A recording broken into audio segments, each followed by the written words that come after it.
2024년 7월 3일 말씀 묵상하겠습니다. 함께 기도하겠습니다.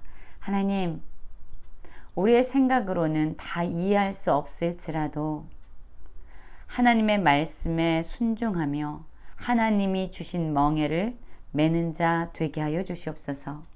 예수님 이름으로 기도했습니다. 아멘. 오늘의 말씀은 예레미야 27장 1절부터 11절까지의 말씀입니다. 말씀을 함께 살펴보시기 전에 개인적으로 말씀을 꼭 읽으시고 묵상하는 시간 가지시기 바랍니다. 27장 1절입니다. 유다왕 요시야의 아들 여호야김이 다스리기 시작할 때에 여호와께서 말씀으로 예레미야에게 임하시니라. 여호와께서 이와 같이 내게 말씀하시되 너는 줄과 멍에를 만들어 내 목에 걸고 유다왕 시드기야를 보러 예루살렘에 온 사신들의 손에도 그것을 주어 에돔의 왕과 모압의 왕과 암몬 자손의 왕과 두로의 왕과 시돈의 왕에게 보내며 라는 말씀으로 시작하고 있습니다. 하나님께서는 예레미야에게 줄과 멍에를 만들어서 목에 걸라고 하셨죠.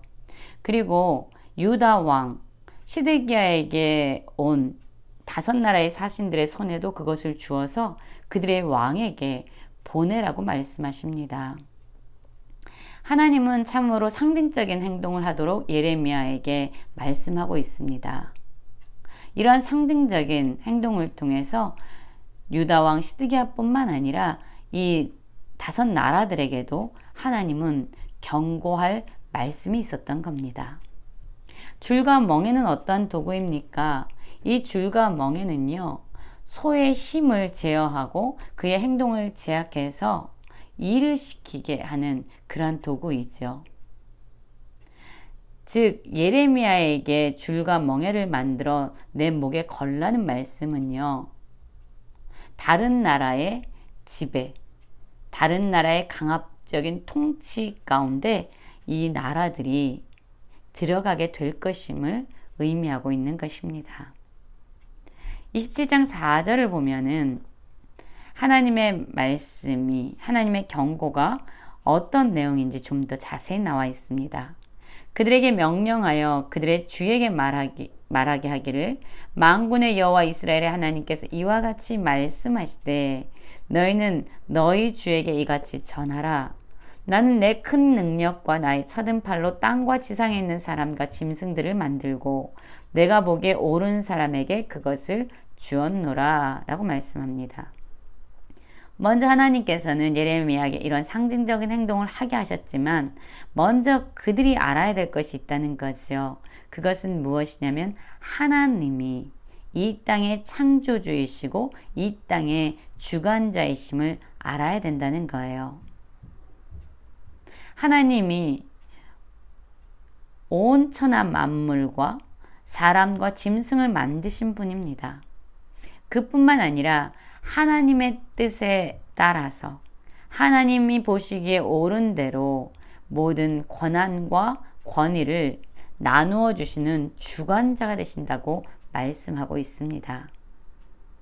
그리고 이 창조주 되시고 주관자 되신 하나님께서 이제 이 모든 땅을 내 종 바벨론의 왕 느부갓네살의 손에 주고 또 들짐승들을 그에게 주어서 섬기게 하였다라고 말하고 있어요.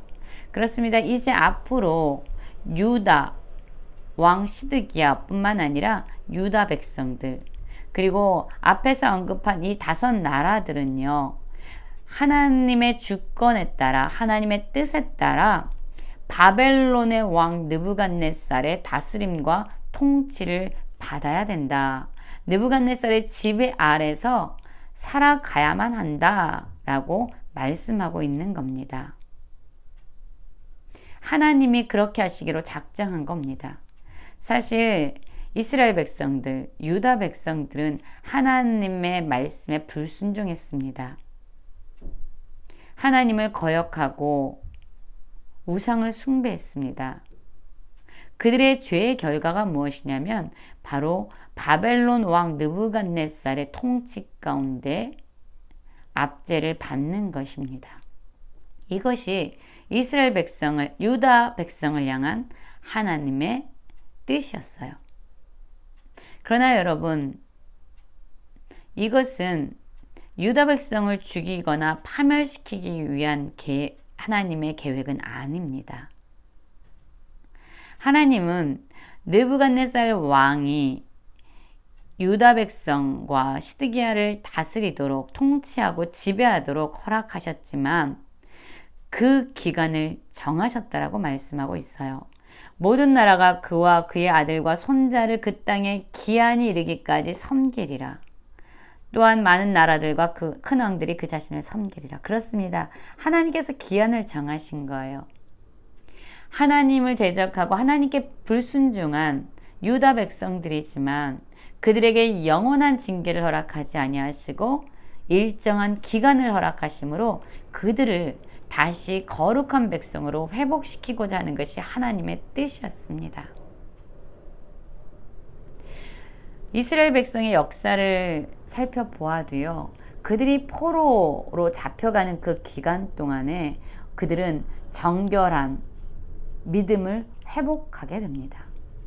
하나님께서 이들을 징계하시는 목적은 바로 이 시간 동안에 유다 백성들, 이스라엘 백성들이 자신의 죄악에 대해서 깨닫고 회개함으로 하나님께 돌이켜 다시 정결하고 거룩한 백성으로 그들을 회복시키는 데 있었습니다. 그런데 여러분 한번 생각해 보세요. 다른 나라의 통치를 받아라? 줄과 멍에를 만들어 목에 걸어라? 라는 이러한 말은요, 우리가 듣기에 참으로 어렵고 불편한 말이 아닐 수 없습니다. 우리의 생각으로는 이해할 수 없는 말일 수도 있습니다. 하나님의 백성인데 왜 이렇게 고생을 시키고 왜 다른 나라의 지배와 속국으로 살게 하는가? 이건 하나님의 말씀이 아닌 것 같다라고 우리는 생각하고 싶을 수도 있습니다. 이스라엘 백성들도 그랬을 겁니다. 우리의 생각과 하나님의 생각, 우리의 원함과 하나님의 원함이 사실 때로는 너무나도 달라서 무엇을 분별하고 무엇을 믿어야 될지 종종 혼돈스러울 때가 있지요. 예레미야는 지금 시드기야와 유다 백성을 향해서 바벨론 느부갓네살의 다스림을 받아라. 그의 지배를 받아라. 그것이 하나님의 뜻이라고 지금 선포하고 있는 겁니다. 이 말을 듣자 많은 사람들은 그를 거부하고 그가 전하는 것은 하나님의 말이 아니라고 믿고 싶어 했습니다. 여호와의 말씀은 예레미야를 통해서 계속적으로 선포되지요. 바벨론 왕 느부갓네살을 섬기지 아니하며 그 목으로 바벨론의 왕의 멍에를 매지 아니하는 백성과 나라는 내가 그들이 멸망하기까지 칼과 기근과 전염병으로 그 민족을 벌하리라 라고 말합니다. 바벨론 왕의 멍에를 매라. 그들의 지배와 그 나라의 통치를 받아라. 그것이 나의 뜻이다. 만약 너희가 너희 죄에 대한 나의 징계를 피하고 회피한다면, 받지 않는다면 너희가 멸망하기까지 칼과 기근과 전염병으로 벌을 받게 될 것이다 라고 하나님의 말씀이 선포되고 있는 거예요. 그러자 많은 거짓 선지자들, 복술가들, 꿈꾸는 자, 술사, 요술사들이 이렇게 말하는 겁니다. 바벨론 왕을 섬기게 되지 아니하리라 라고 말하는 거예요. 아니야. 바벨론 왕 섬길 필요 없어. 그건 하나님 말이 아니야. 바벨론 왕을 섬기지 않는 것이 바로 하나님의 뜻이야.